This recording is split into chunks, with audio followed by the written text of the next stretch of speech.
வணக்கம் மக்களே, உங்களை அடுத்த ஒளிப்பதிவில் சந்திக்கிறேன். இன்றைக்கி நம்ம என்ன பார்க்க போகிறோம் அப்படின்னா, நிறைய பேர் இங்கிலீஷ் பேசுகிறதுக்கு கஷ்டப்பட்டுட்ருக்காங்க. கஷ்டப்படாமல் எப்படி இங்கிலீஷ் பேச படிக்கலாம் அப்படின்றத இந்த ஒளிப்பதிவில் பார்க்கலாம். வாங்க ஒளிப்பதிவுக்கு போகலாம். ஃபஸ்ட்டு நீங்கள் இங்கிலீஷ் படிக்கணும் அப்படின்னா, உங்களுக்கு மூவிஸ் பார்க்க பிடிக்குன்னா இங்கிலீஷ் மூவிஸை டவுன்லோட் பண்ணி பாருங்கள். அதோட சப்டைல்ஸோடு டவுன்லோட் பண்ணி சப்டைல்ஸில் படிச்சுட்டே நீங்கள் அந்த மூவி பார்த்தீங்கன்னா உங்களால் நிறைய கற்றுக்க முடியும். இது நிறைய கற்றுக்க முடியும். ஏன்னு சொல்கிறேன் அப்படின்னா, நானே அப்படி தான் கற்றுக்கிட்டேன். ஒரு 21 இங்கிலீஷ் பட டிவிடி வாங்கி கொடுத்துட்டாங்க. எங்கள் வீட்டில் இருந்துச்சு. அது அந்த காலத்தில் ஜேம்ஸ் பாண்ட் படம் டிவிடி தான். அந்த காலம்னா ரொம்ப இல்லை, ஒரு 5 வருஷத்துக்கு முன்னாடி. ஸோ நிறைய படம்லாம் பார்த்து அதை உட்காந்து பார்த்துட்டே இருந்தேன். எல்லா படம் பார்த்துட்டே இருந்தேன். அப்புறம் ஜேசன் சாதாம்னு ஒரு மொட்டையாக இருப்பான், அவனோட படம்லாம் நீட்டாக உட்காந்து பார்த்து ஃபுல்லாக பார்த்துட்டு அதில் ஒரு வார்த்தையாக சில இதில் சில டேலாக் பிடிச்சி போகும். அந்த டேலாக்லாம் பேசி ப்ராக்டிஸ் பண்ணி அப்படியே எனக்கே தெரியாமல் எனக்கு நாலேஜ் வந்துடுச்சு. ஸோ அந்த மாதிரி இங்கிலீஷ் படம் உங்களுக்கு பிடிச்சா இங்கிலீஷ் படம் பாருங்கள். இப்போ இங்கிலீஷ் சீரியல்ஸ்லாம் ரொம்ப நிறைய வந்துட்டுருக்கு. அந்த மாதிரி சீரியல்ஸ் உங்களுக்கு பிடிச்சுன்னா அந்த சீரியல்ஸ் நிறைய பாருங்கள். நல்ல இன்ஃபர்மேட்டிவ், நல்ல ஜாலியான சீரியல்ஸும் நிறைய இருக்குது. கேம் ஆஃப் த்ரோன்ஸ்ன்றாங்க. அப்புறம் இப்போ கூட பேர்ட் பாக்ஸ்னு ஒரு படம் வந்துச்சு. அந்த மாதிரி நிறைய இருக்குது. அதெல்லாம் நீங்கள் பார்த்தீங்கன்னா நெட்ஃப்ளிக்ஸ் அந்த மாதிரி இருக்குது. அதெல்லாம் பார்த்தீங்க அப்படின்னா உங்களால் ஓரளவுக்கு இங்கிலீஷ் நாலேஜ் அது மூலமாக வளர்த்துக்கலாம். ரெண்டாவது இன்னொரு முக்கியமான விஷயம் என்ன செய்யக்கூடாது அப்படின்னா, நிறைய பேர் பேப்பர் படிங்க, இந்த ஹிந்து நியூஸ் பேப்பரெல்லாம் வாங்கி படிங்க, இங்கிலீஷ் நாலேஜ் வளரும் அப்படிம்பாங்க. நான் சின்ன வயசில் ட்ரை பண்ணி பார்த்தேன். பேப்பருக்கு போய் எடுத்து உட்காந்து படிக்க பார்ப்பேன். 2 வார்த்தையும் எனக்கு புரியாது, மூடிச்சுட்டு வந்துடுவேன். ஸோ அது அந்த அளவுக்கு எனக்கு எஃபெக்டிவாக இல்லை. மேபி உங்களுக்கு எஃபெக்டிவாக இருக்கலாம்னு நினைக்கிறேன். பட் அது பேசுகிறதுக்கு எந்த அளவுக்கு யூஸ்ஃபுல்லாக இருக்குன்னு எனக்கு தெரியல. வொக்கபுலரி இம்ப்ரூவ் பண்ணுறதுக்கு அந்த மாதிரி ஓகே. பட் பேசுகிறதுக்கு இந்த மாதிரி பேப்பர் படிக்கிறது அந்தளவுக்கு யூஸ்ஃபுல்லாக இருந்தது இல்லை என்னை பொறுத்த வரைக்கும். அதுக்கப்புறம் சும்மா பேசி பாருங்கள், அது ஒரு இது பண்ணலாம். அதுக்கப்புறம் இன்னொரு முக்கியமான விஷயம் என்ன அப்படின்னா, நீங்கள் ஒரு இங்கிலீஷ் பேசுகிறீங்க அப்படின்னா நீங்கள் திங்க் பண்ணுறதே இங்கிலீஷில் திங்க் பண்ணுங்கள். தமிழில் திங்க் பண்ணிவிட்டு அதுக்கப்புறம் நான் இங்கிலீஷில் கன்வெர்ட் பண்ணி பேசுகிறதுக்குள்ளே இந்த டைமிங்கும் போயிடும், எல்லாமே முடிஞ்சிடும். நீங்கள் சும்மா ஃப்ரீயாக இருக்கும்போது இங்கிலீஷில் திங்க் பண்ணி பாருங்கள்.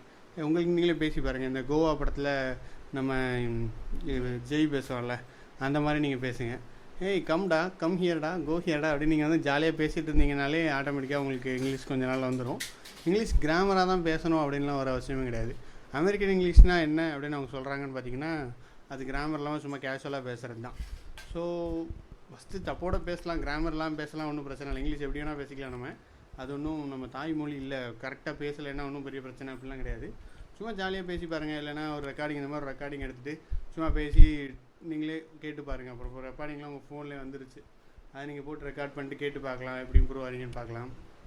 அந்த மாதிரி நிறைய விஷயங்கள் நம்ம பண்ணால் இங்கிலீஷ் ஜாலியாக கற்றுக்கலாம். நிறைய கிராமப்புறத்துலேருந்து வந்த மாணவர்கள், அதாவது நானும் அப்படி தான் இருந்தேன்.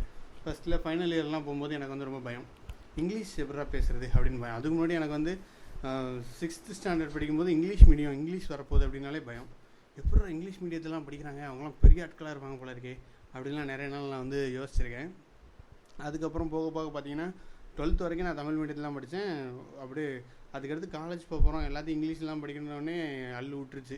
ஐயோ எப்படா படிக்கிறது, அவ்வளோதான் எல்லாத்தையும் ஃபெயில் ஆக போகிறோம் போல இருக்குது, எல்லாம் ஃபெயில் அப்படின்னு தான் போனேன், பயந்துகிட்டே போனேன். ஆனால் அங்கே போயிட்டு இங்கிலீஷ் அவ்வளோ கஷ்டமாக இல்லை. அங்கே லோக்கல் ஆத்தர் புக் எடுத்து வச்சு படித்தேன். நான் டிப்ளமோ தான் படித்தேன் 12th அப்புறம். ஸோ அங்கே போய் ஃபுல்லாக லோக்கல் ஆத்தர் புக் எடுத்து வச்சுட்டு ஜாலியாக மனப்பாடம் பண்ணிட்டு எழுதிட்டு பாஸ் ஆகிட்டேன். உங்களுக்கு வேணால் நம்ப மாட்டீங்க, எல்லா பாடத்தையும் 95% போட்டு விட்டாங்க எனக்கு. அது ஒரு அட்டானமஸ் காலேஜ், அது ஒரு விஷயம். பட் எனிவே இங்கிலீஷ் அவ்வளோ கஷ்டமாக இல்லை. அதுக்கப்புறம் இன்ஜினியரிங் காலேஜ் போனோம். இன்ஜினியரிங் காலேஜ் போயிட்டு அங்கேயும் இங்கிலீஷ் வந்துச்சு. பட் இங்கிலீஷ் வரலைனாலும் ஓரளவுக்கு மேனேஜ் ஆகிடுச்சுன்னு பெருசாக ஒன்றும் டிஃபிகல்ட்டாக இல்லை. என்ன ரொம்ப டிஃபிகல்ட் அப்படின்லாம் சொல்ல முடியாது. இல்லை, மேக்ஸ் தான் இருந்துச்சு, பட் அதையும் ஓவர் கம் பண்ணிட்டோம். பட் அப்புறம் ஜிடிலாம் வரும்போது என்னாச்சுன்னா, இங்கிலீஷில் பேசணும் அப்படின்னு சொல்லிட்டு ஒரு ஜிடி நடந்தது. அதாவது ஃபைனல் இயரில் இன்டர்வியூ கூப்பிட்ருந்தாங்க. அப்போ ஒரு ஜிடியில் வச்சுருந்தாங்க. அந்த ஜிடியில் என்ன சொன்னாங்கன்னு பார்த்தீங்கன்னா, நான் பாட்டு ஏதோ இங்கிலீஷில் வளரிட்டு இருந்தேன். எந்த ஜிடிலாம் நான் என்னத்தையாக வளரிட்டு இருப்பேன். அப்போது முடிஞ்சோடனே ஜிடி முடிஞ்சோடனே ஒரு பையன் சொன்னால், அந்த ஏதோ தனுஷ் படத்தில் வருமே, அந்த என்ன படம்னு கூட மறந்துட்டேன், யாரடி நீ மோகினி படத்தில் வருமே, அதில் நீங்கள் தமிழில் பேசுனீங்கன்னா இன்னும் ஒருத்தன் சொன்னான். அவன் அதுக்கு அந்த இன்டர்வியூவர் என்ன தான் கையை காமிச்சார். அந்த ஒருத்தன் இருக்கானே, அவன்லாம் இங்கிலீஷ் பேசினான்னு நீ நினைக்கிறியா, ஃபுல்லாக தப்பு, ஆனால் நான் அவனே செலக்ட் பண்ணிட்டேன் ஏன்னா அவன் பேசினான் அப்படின்னு சொன்னார். ஸோ அந்த மாதிரி ஏழாமல் அங்கே இறக்கப்பட்டு பாஸ் பண்ணி விட்டுருக்காங்க அந்த மாதிரி ஜிடிலலாம். பட் என்ன பேசினாலும் தைரியமாக பேசுங்க, சும்மா கேஷுவலாக பேசுங்க. இந்த படத்தெல்லாம் பார்த்தீங்கனாலே பாதி வந்துடும். படம் இல்லை, உங்களுக்கு எது பிடிக்குதோ இங்கிலீஷில் அந்த மாதிரி இருக்குது பாருங்கள், பாட்டு கேளுங்க அப்படின்னாலே ஆட்டோமேட்டிக்காக வந்துடும் அப்படின்றத சொல்லிவிட்டு இந்த ஒளி வேலை இந்த பாட்காஸ்ட்டை நிறைவு பண்ணுறோம். இந்த பாட்காஸ்ட் உங்களுக்கு பிடிச்சிருந்தானா இதை லைக் பண்ணுங்கள். வேறு யாருக்கா ஃப்ரெண்ட்ஸ்க்கு யூஸ்ஃபுல்லாக இருக்குன்னா ஷேர் பண்ணுங்கள். என்ன மெயிலில் காண்டாக்ட் பண்ணலாம், இதில் இருக்க மெயில் ஐடிக்கு காண்டாக்ட் பண்ணுங்கள். அடுத்த பாட்காஸ்ட்டை சந்திக்கிறேன். நன்றி, வணக்கம். விடைபெறுவது உங்கள் நண்பன் ஆறுமுகம்.